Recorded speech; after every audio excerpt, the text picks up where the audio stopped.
All right, good evening, ladies and gentlemen. Welcome to the inaugural version of Straight Talk. I'm your host, Dwayne Williams, and I am glad to introduce Dr. Glenn Warren of Fathers Forever. He has allowed me to take my first inaugural version of Straight Talk in his facility. Just a little bit about Fathers Forever. Fathers Forever is one of the few companies that I've found in Wake County that are helping what I call the forgotten people. The forgotten people are the men that are incarcerated in prison in the United States. There are over 2.19 million men in prison. Out of that, 75% of those are African American. You have another 15% who are the brown people, or you might say Puerto Rican Hispanic. And then you have another 5% who are Caucasian, and the rest fall in the category of other. And when they're in prison, they're doing their time. But when they come home, what supports and what services do they have waiting for them? So I'm pleased to introduce Dr. Glenn Warren, the Executive Director of Fathers Forever. Dr. Warren, welcome to the show. Thanks for having me, Dwayne. I appreciate it. Thanks for having me. Tell us a little bit about Fathers Forever. Father Forever is a nonprofit organization that started in 2008. We primarily started working in the child support court. Where guys are at risk of going to jail for non-child support, the court system will send them to our program. It's like, when you get in, have a substance abuse problem and you get a DUI, you got to go to substance abuse class. Right. The same concept. When a guy was at risk of going to jail for non-child support, the court said, I could put you in jail for 60 days, 30 days, 90 days, but I'll stay that order, but I'm going to order you to go to this class. And they send them to our class for 12 weeks, and we had to complete the 12-week class. So, question for you. What made your class and organization so different that the courts would order the clients to you? Because I guess we approached them with that concept. There was a judge in Wake County that was doing similar things to that. Okay. There was another company in Wake County that since closed their doors. They were doing something similar to that. But ours was a little bit different. We primarily worked on with guys who are at risk of going to jail for non-child support. Okay. So, and we put the program together for that audience, for those guys. And our program worked perfect with a court order because normally the guys are not going to come to a class right without an order. So they're just not going to come to a class. They don't feel like they need it or whatever the case may be. And so it worked perfect with a judge that says, you know what, I could put you in jail, but I'm going to stay that order, but you got to go to this class. And what has your success rate been with the guys coming into the class and the program? Because actually, Wake County did a study on us a few years ago, and 67% of the guys who went to our program increased their child support order. Wow. Yeah, because that's what we talk about. The 12 weeks is we have parenting classes. We talk about domestic violence. We talk about anger management. We talk about destiny and purpose. It's a whole 12-week class that we talk about where your child support money is going. Okay. So a lot of guys said, where my child support money is going, for her to get her nails done. And doing a little bit about me because I grew up in a household with my father. Okay. And for all my life, I know what it was to have a good dad. Every night I came home, my dad was home. He worked 16 hours a day, but he was home. He was a good father. Also, I became a social worker and worked for Wake County for 20 years. And so when I sit down and do the biosocial for my clients, when I'm doing their, find out about their life, a lot of times when I get to that box about where your father is, that box is unchecked. They don't know who their father is. These adults are angry. They're mad. They got substance abuse issues. They got anger management issues. And they suffer with abandonment because their dad didn't take care of them. Yes. And so all those struggles. So I had a good dad. I worked in a system where a lot of people didn't have a dad. I know what that looked like. And also, I became a single father myself. At age, my kids were 7, 9, and 11. And I became a single father of my kids. I was a custodian parent. And I had to raise my kids. So I now I know this, the complicated of what it is to be raising 3 kids. And mom has been doing it forever. Right. And I'm not tooting my horn, but a lot of fathers now are stepping up to the plate. And we're doing what moms have been doing forever. But it's a hard job, being a single father and it's been a single parent, period. It's hard. Like I said, women has been doing it forever in a day.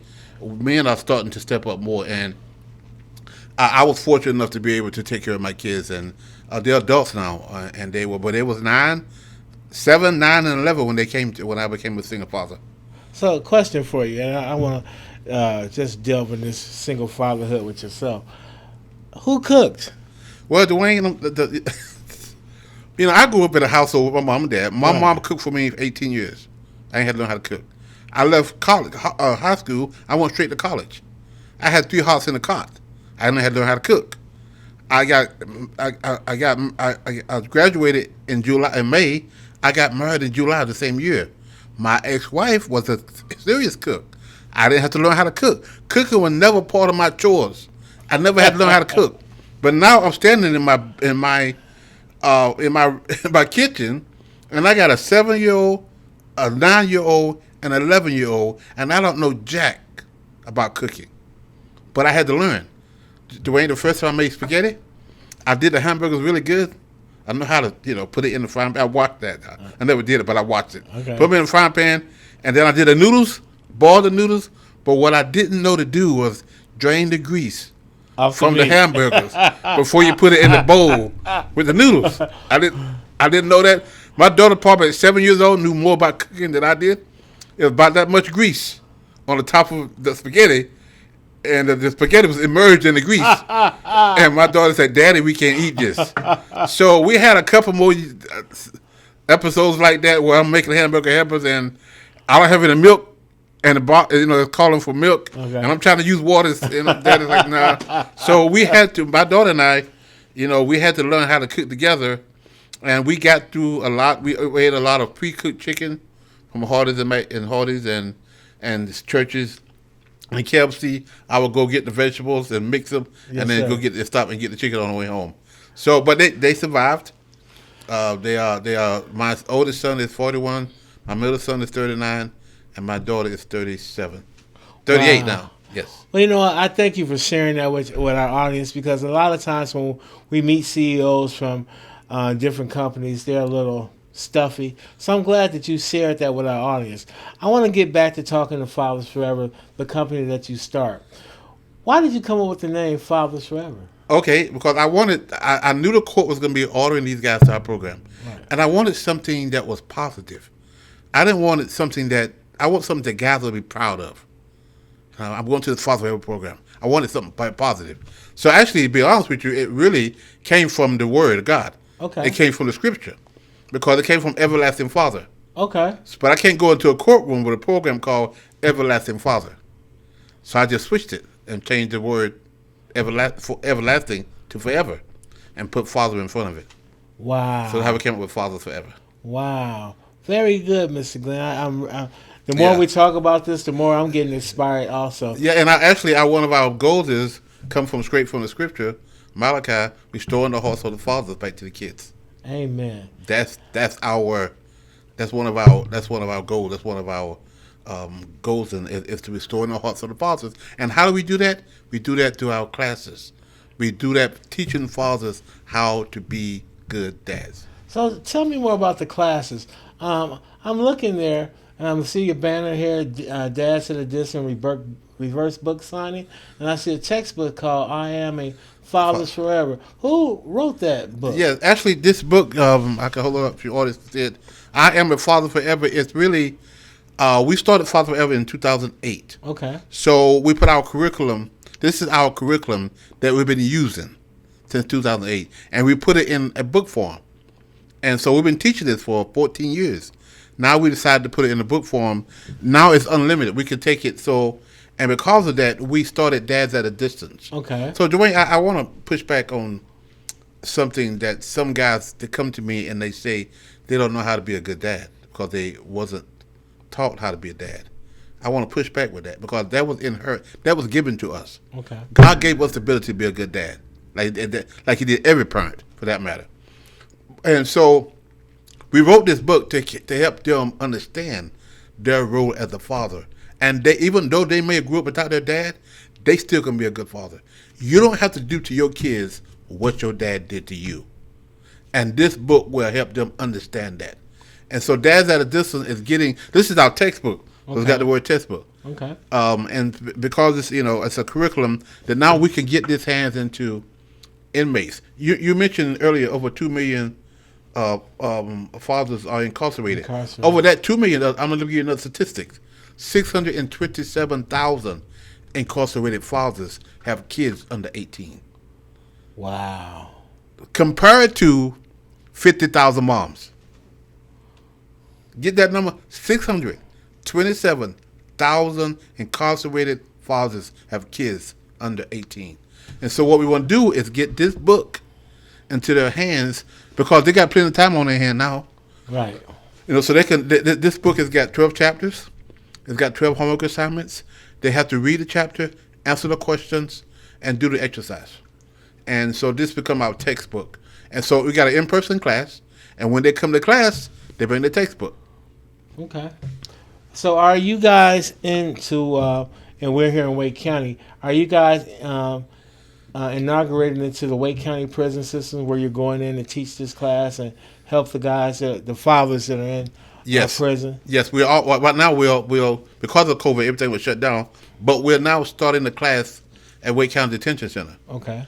We're also doing another class in Bun, North Carolina, the Franklin Correction Center. We're going to be doing that one. Another a facility have called us and want us to come down to Scotland. Okay. We're going to be training guys to go down there to teach that class. Okay. And so we are super excited about getting this book. And what a reverse, and because Dwayne, a couple of months ago, a lady from Bun called me and she wanted me to donate some books.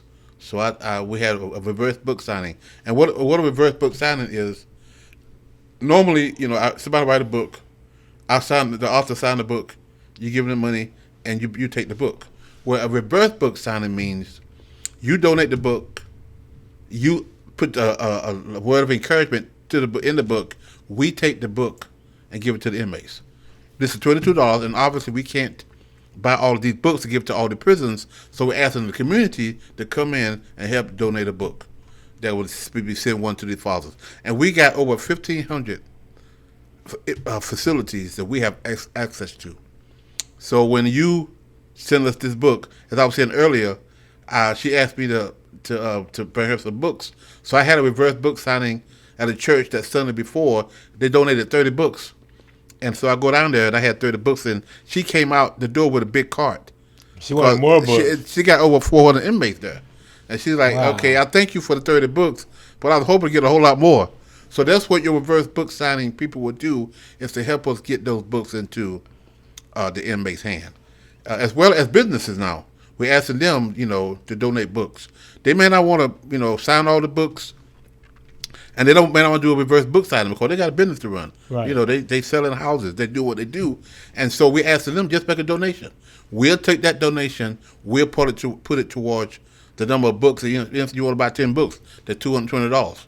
We'll go get 10 books. And now the good thing about it, Dwayne, is we have one lady, she donated 25 books. Mm-hmm. She came in and signed all 25 books. She was a realtor. Okay. But some people say, I don't necessarily have time to come in and sign the book. So we take those books now to senior citizen facilities. Oh, okay. And they sign the book. It's part of the activity. It's part of the activities. Okay. So last month we had 150 books that was donated, and we took those 150 books over there to this facility, three of the facilities. They signed all of them. When I say sign, I don't mean their name. They write an encouraging note. Okay.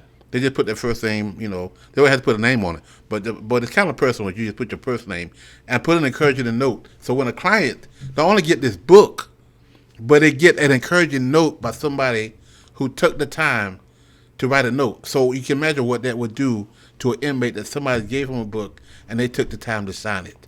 And then with the information in this book, it's going to help them be better dads. Amen. You know what? I'm really encouraged about your book. And I know right now we only talked about your book. But what else does Fathers Forever do? What do you have under this wide umbrella called Fathers Forever? Oh, Dwayne, I tell people I'm working harder now than I ever worked when I worked full time. But we have an array of services. Another, what we have is we have a a contract with Department of Public Safety Okay. where we have 38 beds. We have 5 transition houses in Wake County. 38 beds, and those beds are given to guys who are just coming out of prison. They come to us straight from prison, and their uniform that they had on prison. So we give them food for 90 days. We feed them, we house them, we give them some clothes, and we help them find jobs. And we help them get back acclimated with their family, paying their child support, get involved in their kids' life again. We started a temp service, a contract with an agency that worked with us at a temp service because guys were getting up at 5 o'clock in the morning and going to other temp agencies, and they wasn't getting chosen that day. So after getting up and sitting in the lobby for a couple of hours not to get chosen, now you got to go back home where you're at, and you don't have a job. So we decided we was going to help plug that hole, and we started with our created a temp service that helped guys not only get jobs, but that jobs will roll over to full-time employment. So for 90 days they work under our temp agency, but then they roll over after the 90 days to full-time employment for that company. And we have we have 3 or 4 companies right now, and we have 3 or 4. We have a lot of guys who have. We only had this about a year, so we have a lot of guys now who have rolled over from being temporary working for the temp agency are now working full-time for that company. Wow! So we help them find jobs. Congratulations! Yeah, and so that's a big part. Yeah, because we can teach them class, we can feed them all those good things, but we also have to help them. When the 90 days is up, they get 90 days with us. Okay. Sometimes 120, rent free. They don't have to worry about food. We give them a limited amount of clothes, so they have to buy some clothes. But they don't have to worry about food for 90 days, 120 days. They don't have to worry about lights and phones and gas, all that. Well, the phone they have to worry about. We don't pay for the phone. But we have given some of them, we got a grant to have given some of them phones. Cell phones? Cell phones to get started.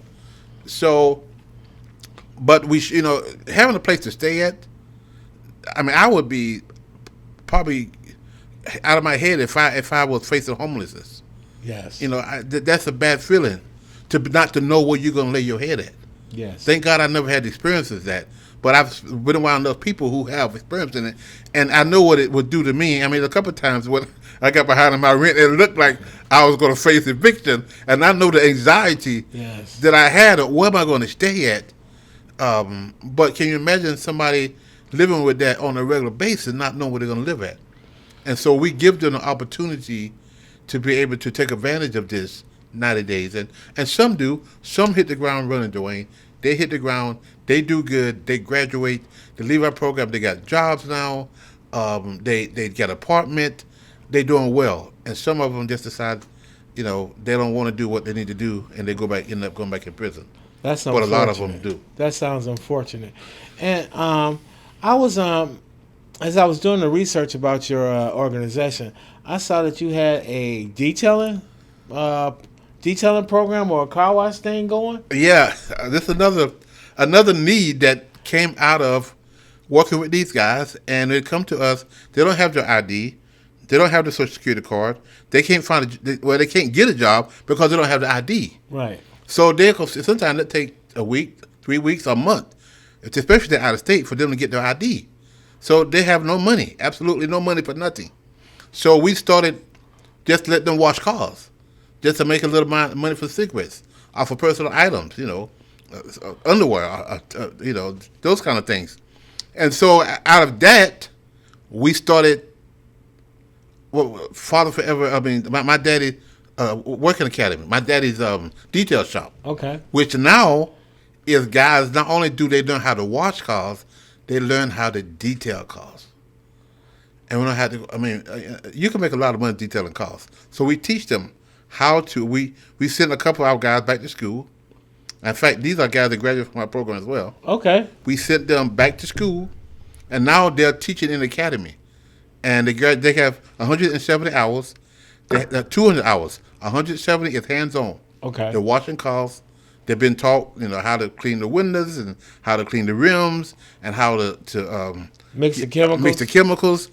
And then the other 30 hours is also in the classroom. Okay. So they got 200 hours they got to complete. Once they do that, they get a certificate. And now they can go out and get a job at any detailer shop, or they can start their own. And we've got several guys who graduated. One guy now is working in Pennsylvania. He went back home and went to a detail shop, showed on his certificate. They found out what he could do. They made him a manager. So now he's a manager over the detail shop. And so these guys make $16, $17 an hour. You know, if you got a high-end car, you know, Mercedes or whatever, when you take your car to get oil changed, they detail it for you. Well, the people who's detailing it is the guys that we send. Wow. Those are the kind of guys that we send. Wow. So it's really you know, it really kind of exploded into this. And then the thing about it is now the city of Raleigh gave us a grant money to pay for the stipend while the guys is learning how to detail cars. Well, that's a blessing. That is truly a So blessing. it's exciting. It's amazing. All these kind of things that put together that we can give these guys that come and they can get on with the rest of their life and put this chapter behind them and take care of their kids, get reacclimated back to their family. And one of the classes we teach is how to get back to your family. You burnt some bridges while using your addiction or while using your criminal mindset. How do you repair that relationship? How do you get back and back in grace with your mom, your dad, or your family? What you might have stole some while you was in your addiction, or while you're in your So we teach them how to get back to their families and do those things. So, how many other programs in Wake County is similar to Fathers Forever, or like Fathers Forever, or are doing some of the things that Fathers Forever are doing? There are some other fatherhood programs in Wake County. We're not the only one. I'm not saying they're doing exactly what we're doing, but they are doing some. We partnership with some of them. We work with some of them. We got a kind of a unique situation where we provide housing, and classes and other things. And so we just, we're not in competition with nobody. We want to help people in general. And like I said, we partnership with other companies that's doing this as well. Well, ladies and gentlemen, as you heard from Dr. Glenn Warren, what Fathers Forever is about and what they do. They are a nonprofit organization. And any donations that our viewers can send to them would greatly be appreciated. And if you hold your book up, Dr. Yes. Warren, I Am a Fathers Forever. You can get this book by going on Fathers Forever's website and they have Cash App. A Cash App. Go ahead. $ Cash App. You can Cash App $22 or for how many books you want to buy, 10 books, whatever, and we get these books and we'll send you a receipt and we will get this book signed and get it over to an inmate. And that's $ Fathers Forever. $ Fathers Forever. Yes. All right. Yes. Thank you, Dr. Warren, for letting us do our inaugural show in your facility. And ladies and gentlemen, I just want to say the reason I chose Fathers Forever because living in Wake County, I've encountered so many people who have. It seemed like we had a Fly that want to join us on the show. So welcome, Fly, to the show. There are so many individuals that are coming out of prisons, and there didn't seem to be any place or any kind of services for them. And then when I did the research and found Fathers Forever, I thought it was very interesting. And I thought, instead of calling the show The Forgotten Ones, let's call the show The Helpful Ones in the Community. So thank you, Dr. Warren, for allowing us once again to do our inaugural show here. And also, I ask you to stay tuned for further information on Straight Talk. Our next show will be airing in November, and we'll be discussing some of the hard subjects and questions that we talk about in the barbershop, that we talk about around our dining room table, that we talk about to ourselves, that are going on not only in our community, but in the world. My next topic is going to be a hot button topic. It's going to be homosexuality in the black community and in the black church, and why do we ostracize these people from our community. Once again, my name is Dwayne Williams. I'm your host for Straight Talk. Thank you and good evening. I'd like to welcome Mr. Roland Fuller, who is part of the Fathers Forever program. I'll let him do his introduction of himself. Mr. Fuller, welcome to the program. Thank you. Thanks for having me here. You're welcome. Yes, sir. Yes, sir. So I'm Roland Fuller. I've been in this program going on a little over 3 months. I just was recently released from prison after doing a 9-year, 3-month sentence. And at the time, I had plans on going back to my hometown, South Carolina. But, God opened doors for me to come here because my plans weren't working out. he opened these doors, man. And when I came, they welcomed me like family, you know. They just embraced me. How has Fathers Forever been beneficial for you? Man, in every aspect, it's been, you know, a major help. Like, when I got out, you know, with me being gone so long, I didn't have my ID. All I had was a prison ID. Didn't have my social security card, birth certificate. You know, they helped me with I was doing the car detailing like Mr. Glenn was speaking about. I was doing that, put some money in my pocket, helped me with clothes. Then I went through the temp service. They got me a job now. The job already told me in 90 days. Once I completed 90 days, they're gonna hire me on full time.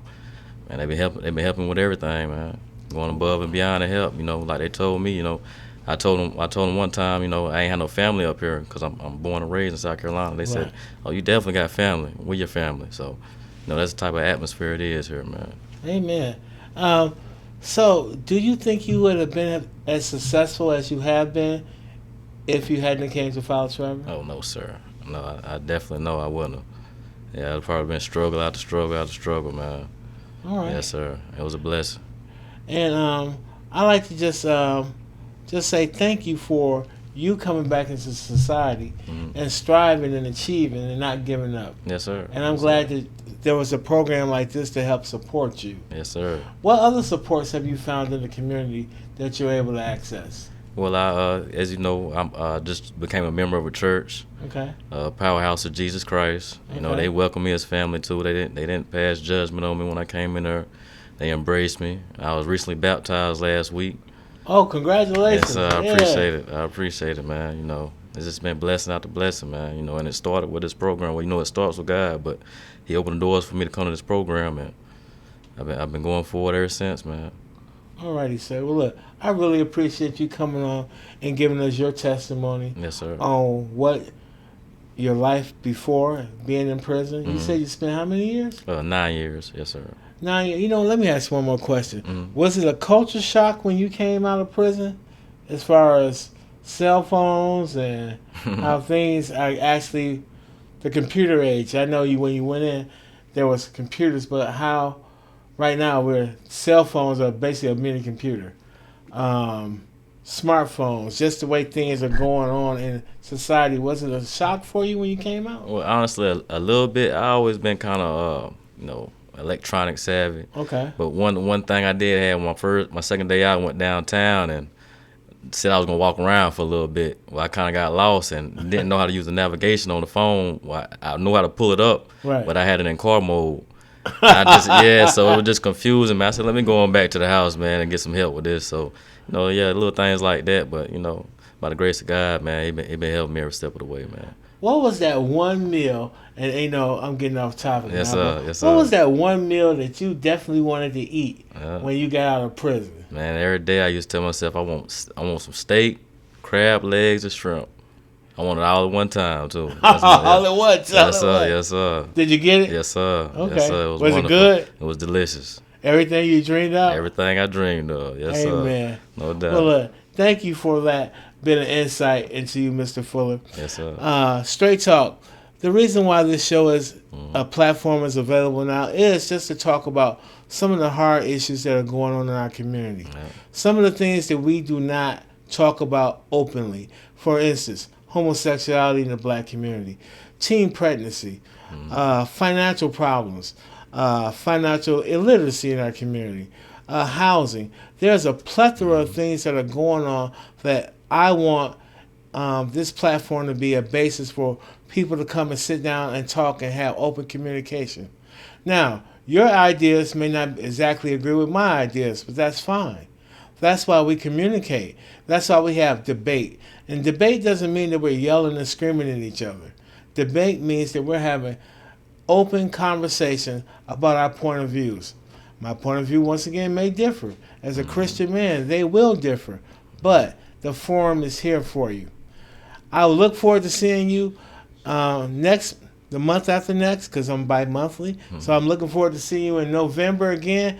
And our topic will be at that time: homosexuality in the black community and the black church. Once again, my name is Dwayne Williams. I am your host for Straight Talk. Thank you, and have a good evening.